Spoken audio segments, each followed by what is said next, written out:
আমি ডাক্তার পঙ্কজ কুমার দাস প্রতিদিনের মতো আজকে সকালেও আপনাদের সামনে হাজির হয়েছি আরেকটি নতুন টপিকস নিয়ে।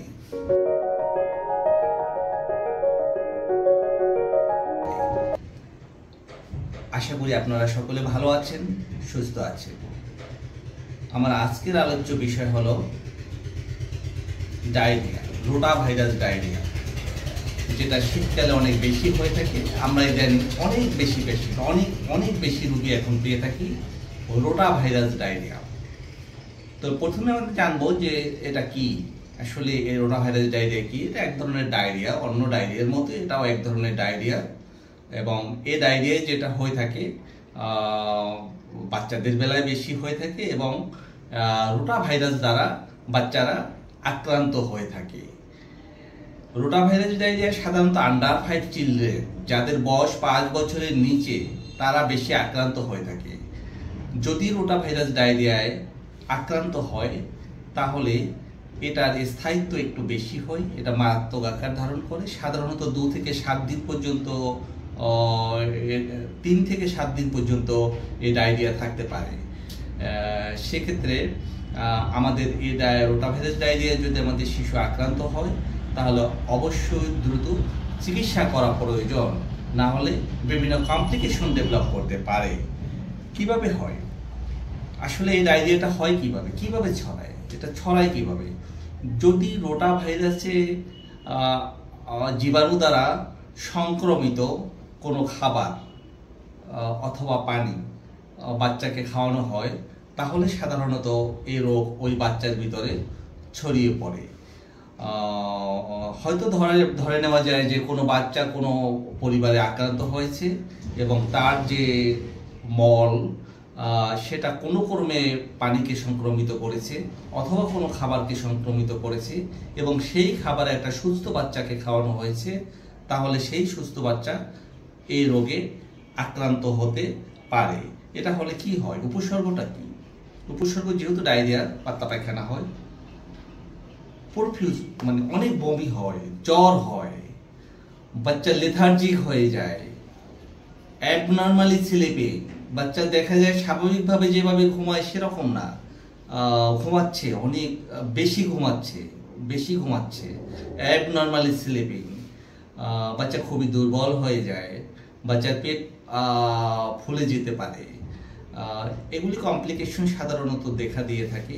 তো যদি এগুলি কমপ্লিকেশন দেখা দেয় তাহলে আমরা কি করব, কিভাবে এর ম্যানেজমেন্ট করব? আসলে এই ডায়রিয়া, এই কমপ্লিকেশনগুলি দেখে দিলে রোটা ভাইরাস ডায়রিয়ায় যদি কোনো বাচ্চা আক্রান্ত হয়ে যায় তাদের ম্যানেজমেন্ট হলো খাবার স্যালাইন হলো প্রধান ম্যানেজমেন্ট। কারণ আমরা জানি এটা একটা ভাইরাস দ্বারা হয়েছে, যেহেতু এর নামই হয়েছে রোটা ভাইরাস দ্বারা যেহেতু হয়েছে সেহেতু আমাদের তো অ্যান্টিবায়োটিকের কোনো ভূমিকা নেই এখানে। কারণ অ্যান্টিবায়োটিক আমরা জানি ব্যাকটেরিয়া মারার জন্য, ভাইরাস মারার জন্য নয়। সেহেতু এখানে ট্রিটমেন্ট হলো খাবার স্যালাইন। খাবার স্যালাইন কিভাবে দিব, এটা দেওয়ার নিয়ম আছে। ইচ্ছা হলো আর খালি দিতে থাকলাম তাহলে হবে না, সেক্ষেত্রে সমস্যা আছে। যদি বাচ্চার বয়স 2 বছরের নিচে হয় তাহলে আমরা প্রতিবার পাতলা পায়খানার পরে আধা কাপ পরিমাণ, 250 ml যে কাপগুলি আছে 250 ml তার আধা কাপ পরিমাণ আমরা দিয়ে থাকবো প্রতিবার পাতলা পায়খানার পরে। আর যদি অনেক বমি হয় তাহলে আমরা একবারে এই আধা কাপ দিব না, প্রতি 1-2 মিনিট পর পর 1 চামচ করে দিব। 1 মিনিট 2 মিনিট পর পর 1 চামচ দিব, নাহলে বমি হয়ে একবারে দিলে সব পড়ে যাবে। আর বয়স যদি 2 বছর থেকে 10 বছর পর্যন্ত হয় তাহলে আমরা ওই 250 ml 1 কাপ পরিমাণ খাবার স্যালাইন দিব 2 বছর থেকে 10 বছর বয়স পর্যন্ত, অর্থাৎ 250 ml একবারে খাবে প্রতিবার পাতলা পায়খানার পরে। কিন্তু বয়স যদি 10 বছরের উপরে হয়ে যায় তাহলে আমরা সাধারণত ওই 250 ml 2 কাপ পরিমাণ খাবার স্যালাইন দেব, অর্থাৎ 2 কাপে 250 500 ml, অর্থাৎ একটা স্যালাইন একবারে 500 ml গুলিয়ে খাওয়াই দেব। এটা হলো 10 বছরের উপরের থেকে যত বয়স হোক, প্রতিবার পাতলা পায়খানার পর 500 ml 2 কাপ পরিমাণ। সেক্ষেত্রে আমরা জিঙ্ক সাপ্লিমেন্ট দিয়ে থাকি, জিঙ্ক সাপ্লিমেন্ট আকারে দিয়ে থাকি ডায়রিয়ার সময়। আমরা রোটাভাইরাস ডায়রিয়াতেও জিঙ্ক দিয়ে থাকি। জিঙ্ক মূলত ডায়রিয়ার ডিউরেশনটাকে কমিয়ে আনে। যেখানে ডায়রিয়ায় আক্রান্ত হয় 5 দিন 7 দিন থাকবে, সেখানে হয়তো 3 দিন 4 দিনে নিয়ে আসবে। কিন্তু কেউ কেউ বলে যে জিঙ্ক খেলে ডায়রিয়া বেড়ে যাবে, এটা একটা ভিটামিন। একেবারেই সত্যি নয়। জিঙ্ক ডায়রিয়া ডিউরেশন কমায়, এটা গবেষণায় প্রমাণিত হয়েছে এবং এটা মেডিকেল প্র্যাকটিশনাররা ব্যবহার করে থাকে। সেক্ষেত্রে আমরা অবশ্যই জিঙ্ক এবং খাবার স্যালাইন দিয়ে এই রোগের চিকিৎসা করব। তাহলে আমরা কখন হাসপাতালে পাঠাবো, কখন আমরা প্রয়োজনীয়তা বোধ করব যে রোগীটার বাসায় রাখার প্রয়োজন নেই, এটা হসপিটালে নিতে হবে? প্রথমত, যদি দেখা যায় যে বাচ্চা 24 ঘন্টার মধ্যে ডায়রিয়া থামতেছে না এবং অনেক বেশি বমি হচ্ছে, 24 ঘন্টার ভিতরে বাচ্চা লেথার্জিক হয়ে গেছে, বাচ্চা অ্যাবনর্মাল স্লিপিং হয়ে গেছে, বাচ্চার অনেক পানি শূন্যতা ডেভেলপ করেছে, যেটা আমরা বুঝবো কিভাবে পানি শূন্যতা হয়েছে সেটা বোঝার উপায় আছে।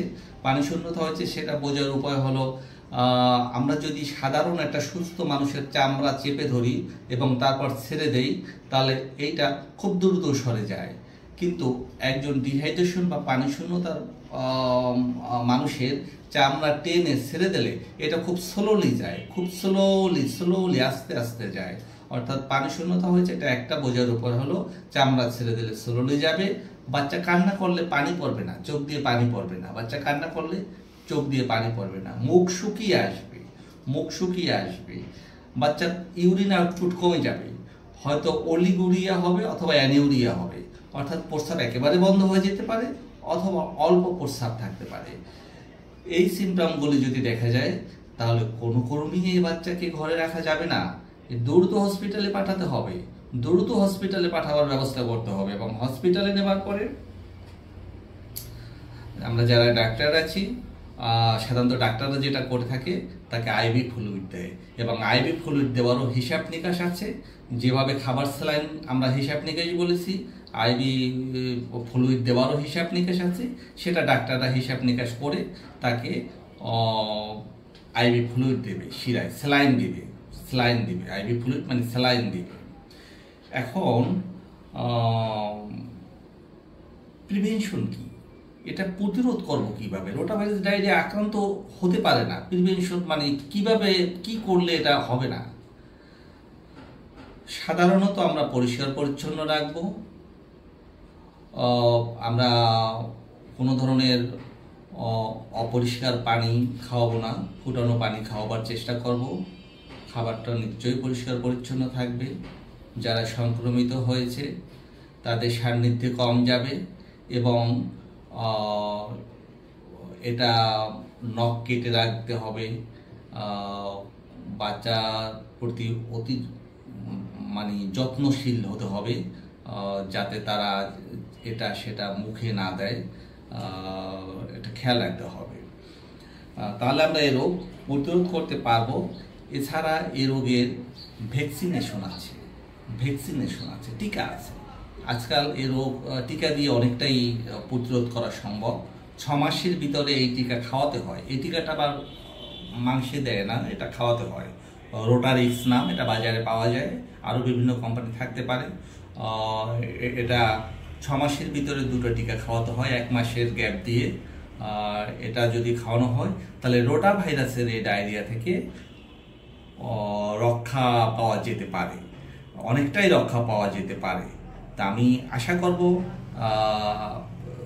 আমার প্রিয় দর্শকবৃন্দ যারা এই ভিডিও দেখছেন, আপনাদের যদি ছোট্ট সোনামণি থাকে, তাদের বয়স যদি 6 মাসের মধ্যে হয়, তাহলে অবশ্যই তাদেরকে রোটাভাইরাসের ডায়রিয়া খাওয়াবেন, যাতে রোটাভাইরাসের মতো জটিল ডায়রিয়ায় তারা আক্রান্ত হতে না পারে। আরেকটা কথা এখানে বিশেষভাবে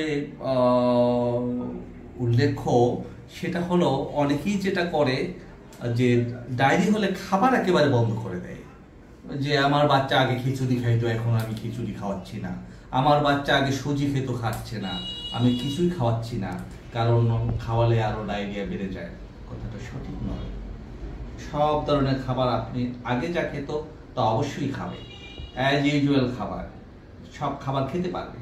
ডায়রিয়া খাবার কখনো আমরা বন্ধ করতে বলি না, বরং স্পেশালি কিছু খাবারের কথা বলি যেগুলো দিতে বলি। আগের খাবার তো খাবি, তার সাথে যেমন কাঁচা কলা। কাঁচা কলা একটা অত্যন্ত গুরুত্বপূর্ণ, এবং এটা আমরা সাধারণত বলি যে আস্তা ছোলা সহ সিদ্ধ করে তারপর আপনারা দেখবেন যে এই সিদ্ধ কলাটা যদি ভাঙা হয় ছোলা সহ সিদ্ধ করে, এর মাঝখানে আঠালো একটা পদার্থ আছে যেটাকে পেকটিন বলা হয়, যেটা পেটের জন্য অত্যন্ত, ডায়রিয়ার বাচ্চার জন্য অত্যন্ত গুরুত্বপূর্ণ।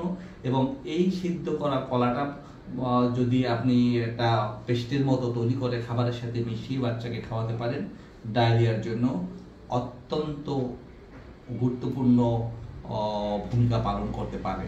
এটা অনেক উপকার করে। এবং আমাদের যে ডায়রিয়া গবেষণা, যেটা ICDDRB, যেখানে গবেষণা হয় এটা নিয়ে, সেখানে আমি দীর্ঘদিন ডিউটি করার কারণে আমি দেখেছি যে সেখানেও এই কাঁচা কলা এটা ডায়রিয়ার বাচ্চাদেরকে দেওয়া হয়ে থাকে। আর সাধারণত ডায়রিয়া হলে আপনারা ঘাবড়াবেন না, ঘন ঘন অ্যান্টিবায়োটিক পরিবর্তন করবেন না, এবং রোটাভাইরাস ডায়রিয়াতে কোনো অবস্থাতেই অ্যান্টিবায়োটিক খাওয়াবেন না। আমি যেটা দেখি যে প্রতিদিনই অ্যান্টিবায়োটিক চেঞ্জ করে, আজকে সিপ্রোসিন তো কালকে জিথ্রোমাইসিন, তারপর অন্যদিন হয়তো ফিলমেট, অন্য ওষুধ খাওয়ানো শুরু করে দেয়। এটা কখনো করবেন না, এটা উচিত না। একটু ধৈর্য ধরতে হবে। ধৈর্য ধরলে, মানে রোগ হলে কিছুটা তো অসুবিধা হবেই, ধৈর্য ধারণ করলে এই রোগ থেকে বাচ্চা দ্রুত আরোগ্য হবে।